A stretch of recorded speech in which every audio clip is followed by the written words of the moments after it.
السلام عليكم ورحمة الله تعالى وبركاته. أصحابتي وسلامتين مال والبدنية كجبتان أصحابي أرنا جرتو أنا إيجا بسي أرنتارون هانت أنا أدبان وليا وي إذن كان هدوا إلا وداغايا أرنتان هدي صحتي هدي قلت هيبو إذن كانوا مأرتوات فيرين دونتي جبر عن جرتو أو بدأ تقانان أو تيك توك ليه أو يوتيوب ليه يوتيوب نويلا تيك توك نويلا وجبر عنه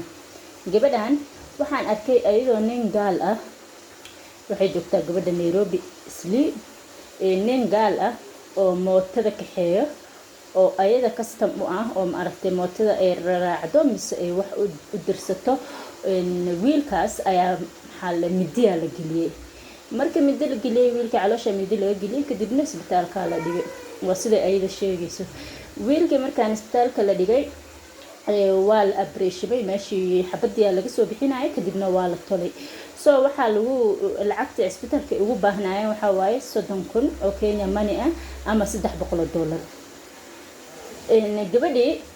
wiilkii ay lacag u abuurinaysaa oo ummadii ay leedahay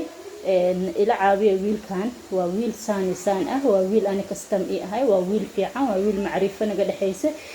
waa la xabadeeyay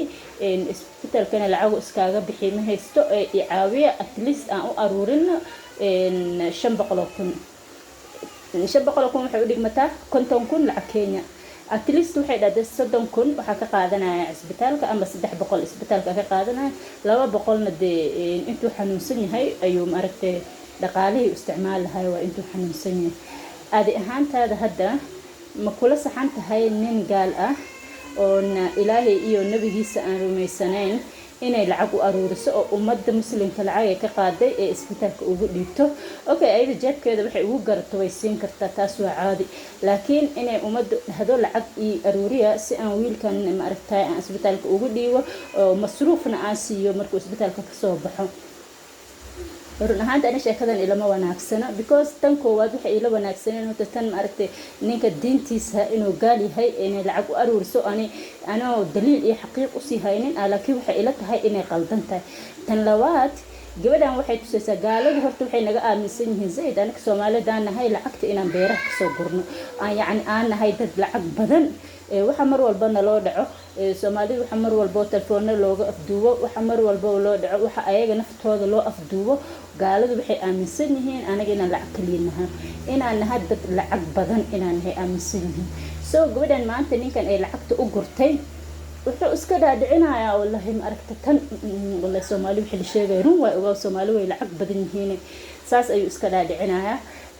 laga yaabana xitaa wallahi nolosheeda dambe inuu qeyl geliyo uu asaga u soo dalbado tuugo uu dhaho gabadhaas intaas aan ka rabnaa keen dhaha misana uu gurigeeda u soo farfiiqo ay imaadaan fartan koowaad ani taas qalad ay ila tahay maxay yeelay waxay gaalada tustay Soomaalida inay tahay naxariista xagga idig Soomaalida dad naxariis badan naxariista xagga idig laakiin waxay gaalada tustay anaga inaan nahay dad lacag badan Soomaalida inay lacag badan tahay oo yani dad fikiraya ahayn ay lacagta saan iskaaga dheedeelaan oo ma aragtay taajiriin inaan nahay amal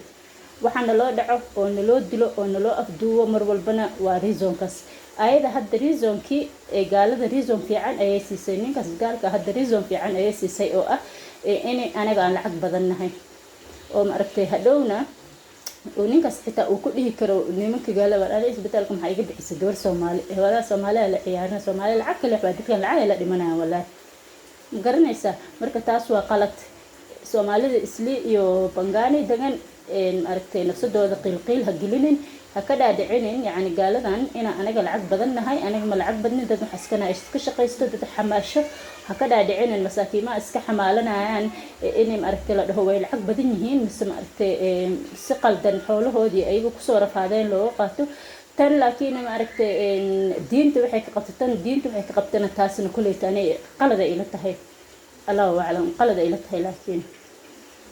dad Soomaali oo fara badan oo muslimiin oo isbitaalada daadsana kaaga baahan caawimaad bar gaarinta qaadato isbitaal walba tag waa arkaysa inta muslimiin inta Soomaali oo ku dayacan first maxaa la charity begins at home wax marka qof siinaysid qofka ehelka kugu dhow mise qofka diinta kula wadaago mise qofka jinsiyada